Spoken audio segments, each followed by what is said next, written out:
हरियाली तीज की व्रत कथा शुरू करते हैं।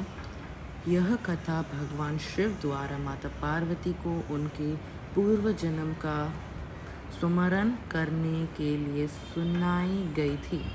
भगवान शिव ने कहा, हे पार्वती, तुम्हारे द्वारा बाल्यावस्था में 12 वर्ष तक गिरिराज हिमालय पर स्थित गंगा के तट पर मुझे वर के रूप में पाने के लिए घोर तपस्या की थी। तुमने अनुजल त्याग दिया था तथा खाने के रूप में पेड़ के सूखे पत्ते खाए। सधी गर्मी बारिश के कष्ट सहे। तुम्हारे पिता यह देख कर बहुत दुखी थे।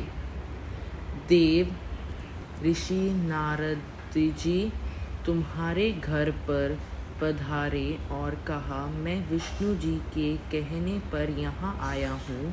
वह आपके कन्या से प्रसन्न होकर उससे विवाह करना चाहते हैं। कृपया अपनी राय बताएं। पर्वतराज यह समाचार सुनकर अत्यंतिक प्रसन्न हो गए और तुम्हारा विवाह विष्णु जी के करने के लिए तैयार हो गया। और फिर नारद जी ने यह शुभ समाचार विष्णु जी को सुना दिया।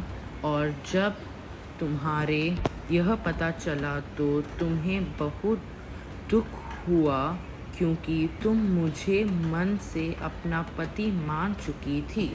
तुम्हारे एक सखी ने तुम्हारी इस मानसिक दशा को समझाने लिए और उसने तुमसे उस विशेषता का कारण जानना चाहा।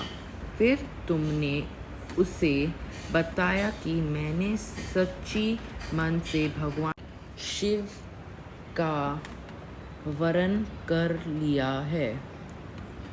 कृति मेरे पिताजी ने मेरे विवाह विष्णु जी के कारण का निश्चित किया है, जिसके कारण से मैं धर्म संकट में पड़ गई हूँ।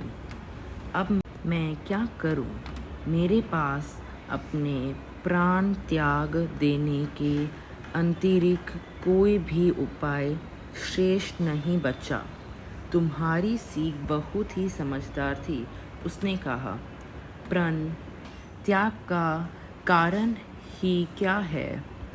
संकट के समय धैर्य से काम लेना चाहिए।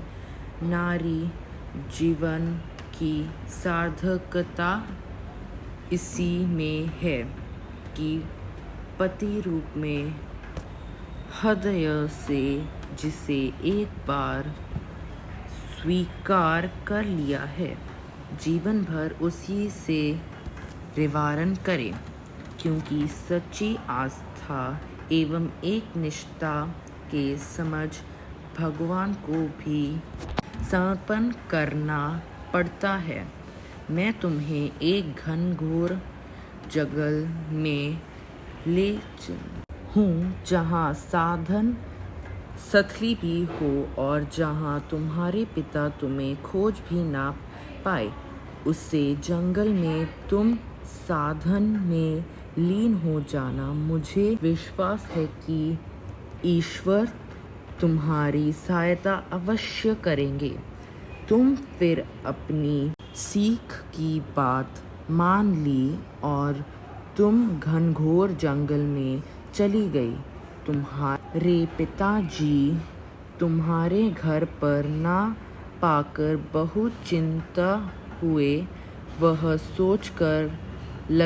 सोचने लगे कि मैं उसका विवाह विष्णु जी के साथ कराने का प्रण ले चुका हूँ।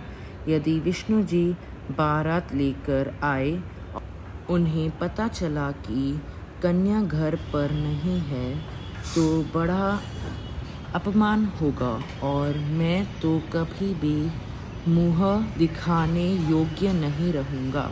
तो यही थी हरियाली तीज की कथा। इसके बाद हाथ में जो भी चावल और फूल है वो आप भगवान शिव और माता पार्वती के ऊपर डाल दें और थोड़ा बहुत कलश में डालें। अगर आपको कथा की वीडियो अच्छी लगी तो मेरे चैनल को सब्सक्राइब करें और ऐसे ही तीज त्योहारों की पूजा के लिए। हरियाली तीज की पूजा विधि यूट्यूब चैनल पे आ चुकी है, आपको डिस्क्रिप्शन बॉक्स में मिल जाएगा। जय हो माँ गौरी।